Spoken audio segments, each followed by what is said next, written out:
The village of Weston is mentioned in the Domesday Book of 1086.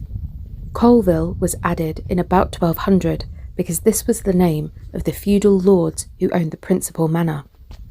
The Abbot of Ely and Lewes Priory in Sussex were the patrons of the church after it was built in the 11th century. Today, if you stand looking at the church from the road, none of the original church is evident.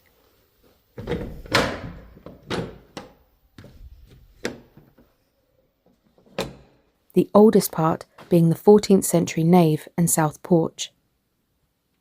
On the left is the late Georgian tower, rebuilt after the previous spire collapsed in 1823. The chancel on the right is 19th century and was built or rebuilt in the 1820s and again during a major restoration in the 1870s when the vestry was added to the north of the chancel.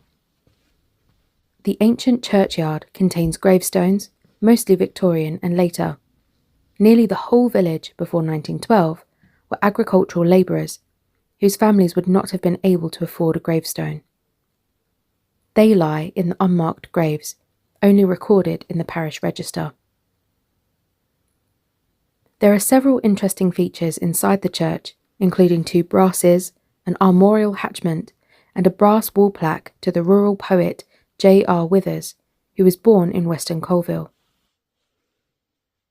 Recently, the Great East Window was found to have been created by the distinguished stained glass artist George Measures Palby, who died in 1944 and who worked for several famous firms.